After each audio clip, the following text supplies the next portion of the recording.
Hello friends, आप सभी का स्वागत है हमारे YouTube channel team star classes में।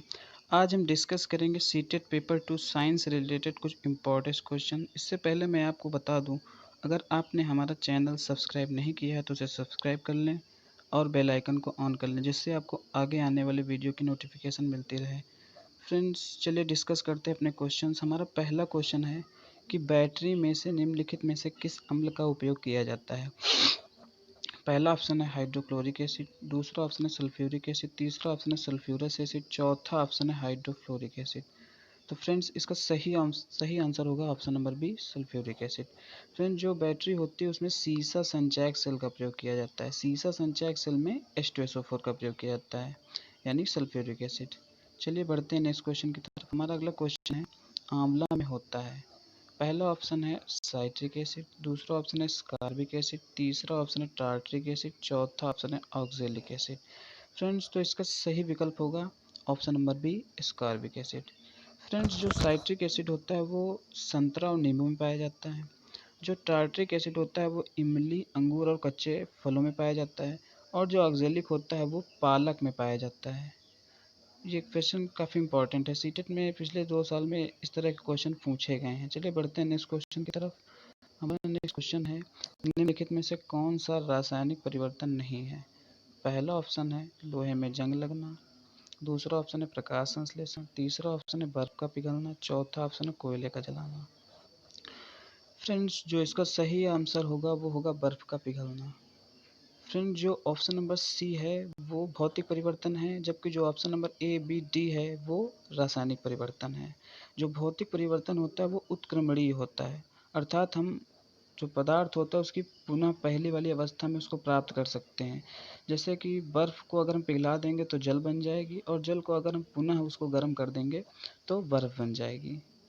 चलिए चलते हैं नेक्स्ट क्वेश्चन की तरफ। हमारा नेक्स्ट क्वेश्चन है, साधारण लोलक आवधिक के साथ किसका उदाहरण है। हमारा पहला ऑप्शन है गैर दोलनशील गति, दूसरा ऑप्शन है दोलनशील गति, तीसरा ऑप्शन है असमान गति, चौथा ऑप्शन है उपरोक्त सभी। जो इसका सही विकल्प होगा वो होगा ऑप्शन नंबर बी, दोलनशील गति। फ्रेंड, जो दोलन गति होती है मतलब जब कोई पिंड अपनी माध्य स्थिति के इर्द गिर्द दोलन करता है उसको दोलन गति कहते हैं। जैसे कि घड़ी के पेंडुलम की गति, शीशा झूले की गति। फ्रेंड्स, चलिए बढ़ते हैं अपने नेक्स्ट क्वेश्चन की तरफ। हमारा नेक्स्ट क्वेश्चन है, आपके पास 3 परख नलियों ए बी सी में फ्लॉफनील विलयन है।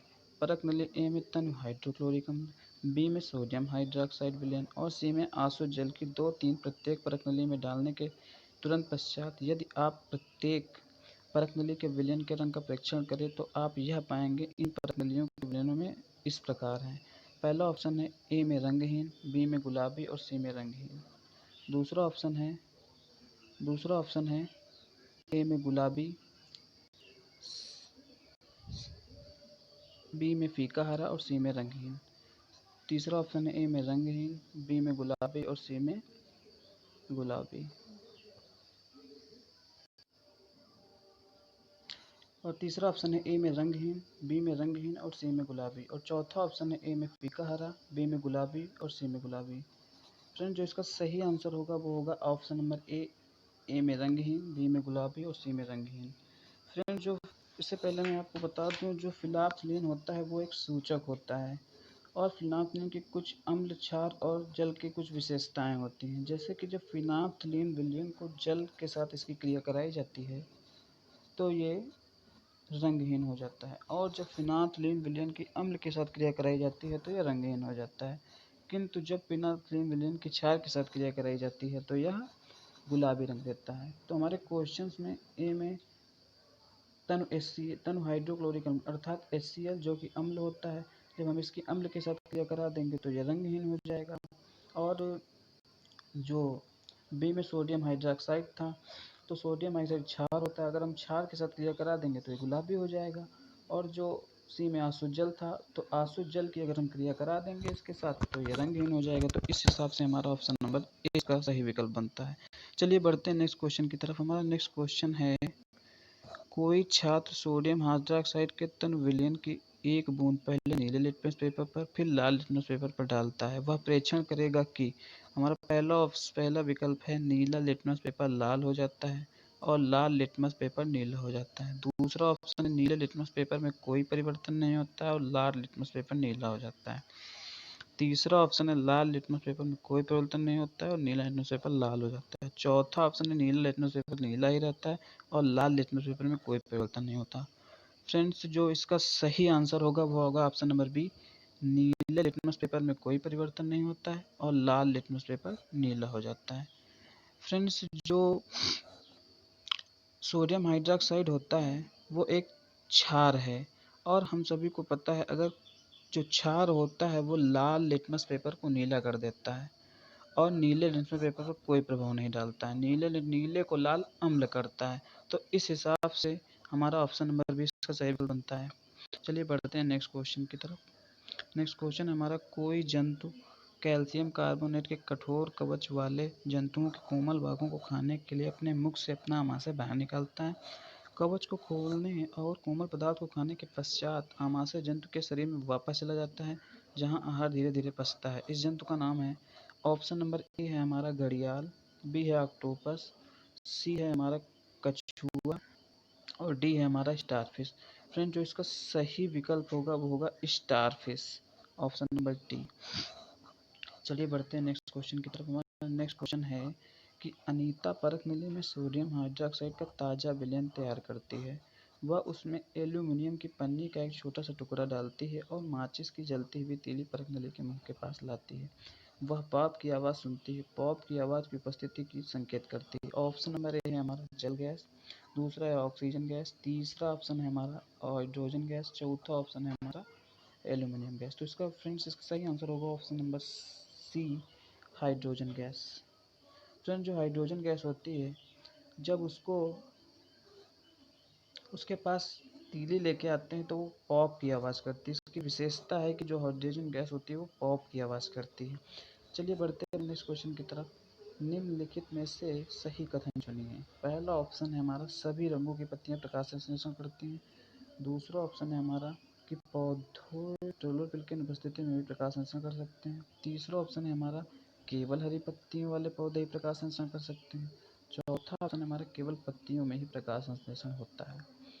फ्रेंड, जो इसका सही आंसर होगा वो होगा सभी रंगों की पत्तियां प्रकाश संश्लेषण कर सकती हैं।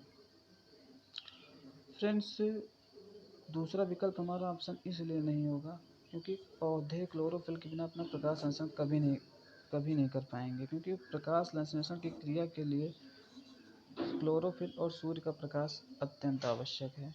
ऑप्शन नंबर 3 में है कि केवल हरी पत्तियों वाले पौधे प्रकाश संश्लेषण कर सकते हैं। ऐसा भी कोई ज़रूरी नहीं है, क्योंकि हम सभी को पता है कि प्रकाश संश्लेषण लाल रंग की पत्तियों में भी होता है और सबसे ज़्यादा होता है। और चौथा ऑप्शन है केवल पत्तियों में ही प्रकाश संश्लेषण होता है। ऐसा भी कोई ज़रूरी नहीं है। चलिए बढ़ते हैं अपने नेक्स्ट क्वेश्चन की तरफ। हमारा नेक्स्ट क्वेश्चन है, दिए गए पौधे के खाने योग्य भाग को खंड 2 से मिलाइए। पहला ऑप्शन खंड 1 में दिया गया है जड़, दूसरे में तना, तीसरे में बीज और चौथे में फल। खंड 2 में दिया गया है मूंगफली और बी में सेब, सी में गन्ना और डी में गाजर। फ्रेंड, जो चलिए इसको मिलाते हैं हम लोग। फ्रेंड्स, इसको मिलाने पर आप सभी को पता है जो जो जड़ होती है वो गाजर होती है। तो फ्रेंड्स, आपको अगर इसका एक भी पता है तो आप इसका सही आंसर दे सकते हैं। अब आप ये चेक कर लीजिए कि ए वन का डी किस ऑप्शन में है। तो वन का डी फ्रेंड्स केवल पहले ही ऑप्शन में है, दो ऑप्शन तो ऐसे भी एलिमिनेट हो गए हैं। इसको काट दीजिए, इसको काट दीजिए, इसको काट दीजिए। तो इस हिसाब से हमारा पहला ही इसका आंसर होगा, पहले का डी, सी ए बी। अब आप इसको चाहें तो पूरा मिला सकते हैं। तो पूरा मिलाने के लिए तो तना क्या हो जाएगा, गन्ना हमारा तना होता है। गन्ना क्या होता है हमारा, तना होता है। और जो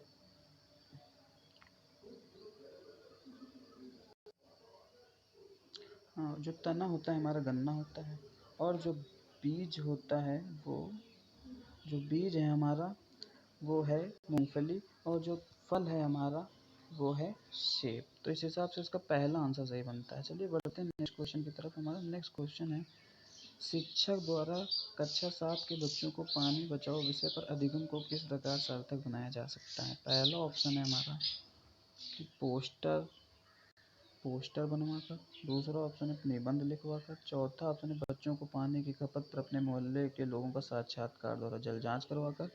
फ्रेंड जो इसका सही आंसर होगा वो होगा ऑप्शन नंबर 3, बच्चों को पानी की खपत पर अपने मोहल्ले के लोगों की जांच करवाकर, क्योंकि इससे बच्चे स्वानुभव से परिचित होंगे और वो खुद लोगों को जागरूक करेंगे, तो ये सार्थक अधिगम को बढ़ावा देगा। फ्रेंड्स बढ़ते हैं नेक्स्ट क्वेश्चन की तरफ। हमारा नेक्स्ट क्वेश्चन है, निम्नलिखित में से किसका उपयोग एक परिरक्षक के रूप में किया जाता है। फ्रेंड पहला ऑप्शन है हमारा सोडियम बेंजोएट, दूसरा ऑप्शन है हमारा अमोनियम सल्फेट, तीसरा ऑप्शन है हमारा सोडियम क्लोराइड, चौथा ऑप्शन है हमारा कॉपर सल्फेट। जो इसका सही आंसर होगा वो होगा ऑप्शन नंबर है सोडियम बेंजोएट। फ्रेंड्स जो परिरक्षक होता है वो खाद्य पदार्थों को लंबे समय तक ताज़ा बनाए रखते हैं। इनमें से एक सोडियम बेंजोएट होता है और एक होता है सोडियम मेटाबाइसल्फाइड। इन दोनों का नाम फ्रेंड्स आप याद कर लेंगे। चलिए बढ़ते हैं फ्रेंड्स अपने नेक्स्ट क्वेश्चन की तरफ। हमारा नेक्स्ट क्वेश्चन है कि नीचे दिए गए प्रश्नों में से कौन सा मुक्तांत वाला प्रश्न है। पहला ऑप्शन है हमारा केले के छिलके पर क्यों फिसल जाते हैं, दूसरा ऑप्शन है हमारा यदि घर्षण बल ना हो तो क्या होगा, तीसरा ऑप्शन है हमारे पीपे को समतल पृष्ठ पर सरकाने की तुलना में से लुढ़काना आसान क्यों होता है, और चौथा ऑप्शन है हमारा ढालू वक्र सड़कों पर फिसलने से किस प्रकार रोकते हैं। फ्रेंड जो इसका सही आंसर होगा वो होगा ऑप्शन नंबर 2, घर्षण बल ना हो तो क्या होगा। फ्रेंड इस तरह के क्वेश्चन का आंसर हम देते हैं तो हम विकल्पों में यह देखते हैं कि किसमें डाइवर्जेंट थिंकिंग लगेगी, और मतलब कि किसका आंसर के लिए बच्चा ज़्यादा सोचेगा, उसको ज़्यादा मौखिक अभिव्यक्ति करनी पड़ेगी। तो इस हिसाब से ऑप्शन नंबर 2 ही ऐसा है जिसमें बच्चे को बहुत सोचना पड़ेगा। चलिए बढ़ते हैं नेक्स्ट क्वेश्चन की तरफ। हमारा नेक्स्ट क्वेश्चन है, निम्नलिखित में से कौन सा असंपर्क बल के उदाहरण है। ऑप्शन है हमारा पहला पेशीय बल, दूसरा गुरुत्वाकर्षण बल, तीसरा चुंबकीय बल, चौथा है 1 व 2 दोनों। फ्रेंड जो इसका सही आंसर होगा वो होगा ऑप्शन नंबर डी, 1 और 2 दोनों। क्योंकि फ्रेंड जो चुंबकीय बल होता है वो घर्षण बल का उदाहरण है, और जो पेशीय बल है चुंबकीय बल है ये असंपर्क बल हैं। और इसके अलावा फ्रेंड जो घर्षण बल होता है जो वो संपर्क बल होता है, और जो चुंबकीय बल होता है वो भी संपर्क बल का उदाहरण है। चलिए बढ़ते हैं नेक्स्ट क्वेश्चन की तरफ। हमारा नेक्स्ट क्वेश्चन है, जब किसी बोतल पानी भरा जाता है और उसे जमने दिया जाता है तो बोतल टूट क्यों जाता है। तो हमारा पहला ऑप्शन है पानी जमने पर फैलता है, बोतल कठोर हो जाता है, बोतल भारी हो जाता है, डी पानी भारी हो जाता है। फ्रेंड्स तो ऐसा कोई ज़रूरी नहीं है कि बोतल कठोर हो जाता है, बोतल भारी हो जाता है या पानी भारी हो जाता है। ये बी सी डी तो एकदम अजीब से विकल्प हैं। फ्रेंड जो इसका सही आंसर होगा वो होगा ऑप्शन नंबर है पानी जमने पर फैलता है। आप सभी जानते हैं कि पानी में प्रसार का गुण पाया जाता है, वो जम जाता है तो फैल जाता है। चलिए बढ़ते हैं नेक्स्ट क्वेश्चन की तरफ। नेक्स्ट क्वेश्चन है, निम्नलिखित में से कौन सा सम्मिलित नहीं है। पहला है मैनोमीटर दाब, दूसरा है कार्ब्यूरेटर आंतरिक दहन, तीसरा है कार्डियोग्राम हृदय गति, चौथा है सिस्मोमीटर प्लस तल की वक्रता।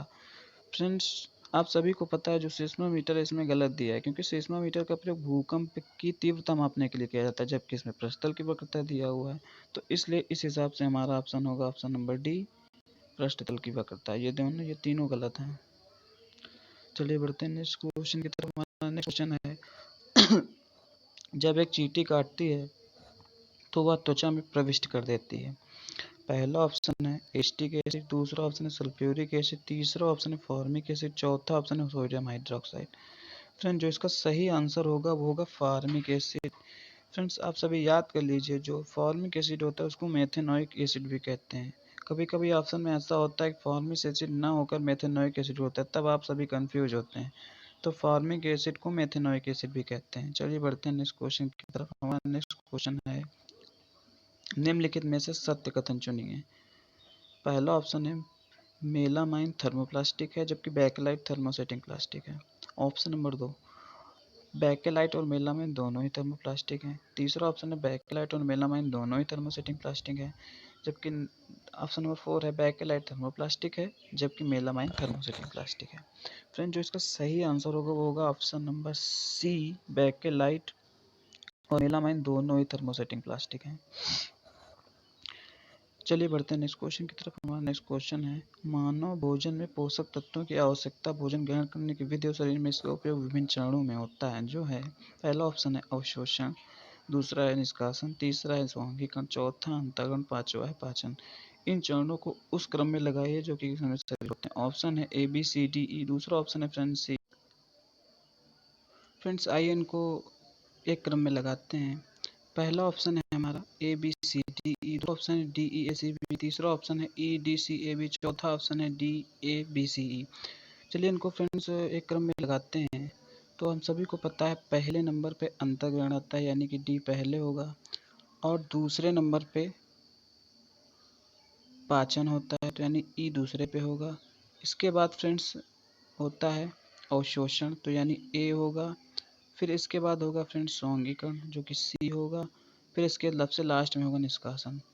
फ्रेंड तो इसका डी ई ए सी भी सही बनेगा। तो डी ई ए सी भी फ्रेंड्स ऑप्शन नंबर 2 में है, इसलिए ऑप्शन नंबर 2 इसका सही विकल्प होगा। फ्रेंड्स चलिए बढ़ते हैं नेक्स्ट क्वेश्चन की तरफ। हमारा नेक्स्ट क्वेश्चन है कि कॉलम ए के जीवों का मिलान कॉलम बी के नीचे दिए गए जीवों के उनके कार्य से कीजिए। कॉलम ए में है लैक्टोबैसिलस, प्रोटोजोआ, राइजोबियम और विषाणु। ऑप्शन नंबर बी है नाइट्रोजन स्थिरीकरण, बी में है एड्स, सी में है मलेरिया और डी में है दही का जमना। फ्रेंड्स चलिए इनका सही मिलान ऑप्शन में जो दिया गया है वो देख लिया जाएगा। पहले हम लोग आइए इसको मिलाते हैं।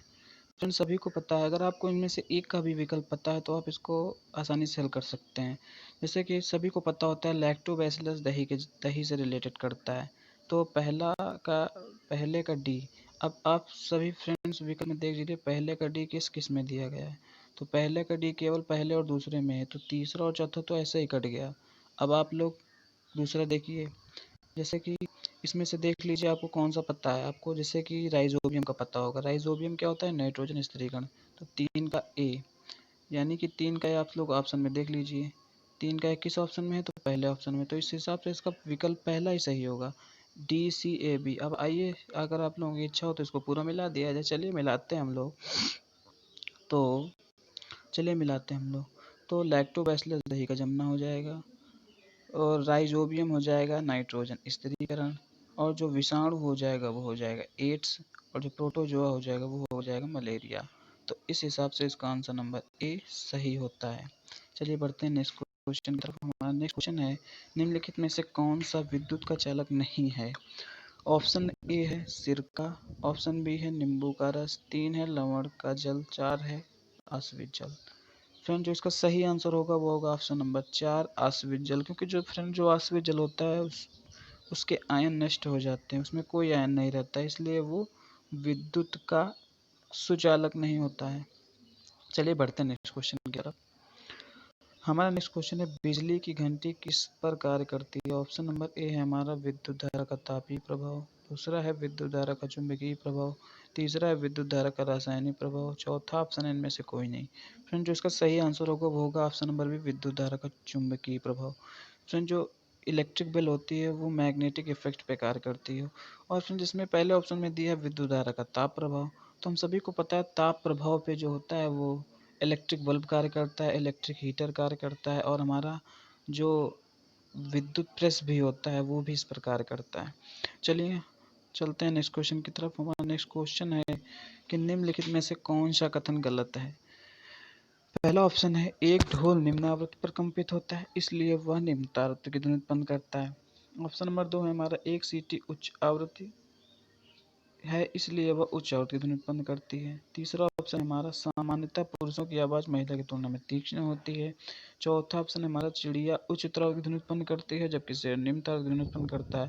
फ्रेंड जो इसमें से नहीं पूछा गया तो हमारा सही विकल्प होगा ऑप्शन नंबर सी, सामान्यतः पुरुष की आवाज़ महिला की तुलना में तीक्ष्ण होती है। फ्रेंड्स ऐसा नहीं होता है। फ्रेंड्स ये जो क्वेश्चन है ये तारत यानी पिच से रिलेटेड है।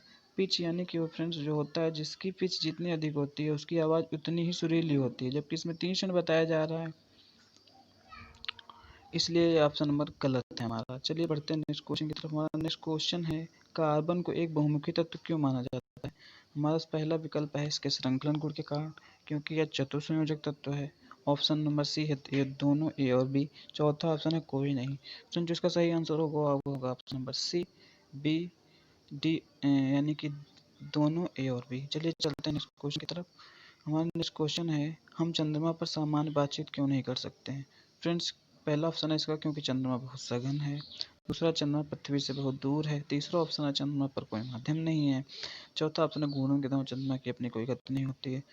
फ्रेंड्स, जो इसका सही आंसर होगा वो होगा ऑप्शन नंबर सी, चंद्रमा पर कोई माध्यम नहीं है, क्योंकि हम सभी जानते हैं ध्वनि के लिए माध्यम की आवश्यकता होती है। बिना माध्यम के ध्वनि संचरित नहीं हो सकती है। चलिए चलते हैं नेक्स्ट क्वेश्चन की तरफ। फ्रेंड्स, आज के लिए बस इतना ही। आई होप आप सभी को वीडियो पसंद आया होगा, और आप सभी वीडियो को लाइक करें, सब्सक्राइब करें और शेयर करें, और बेल आइकन दबाना ना भूलें। Thank you.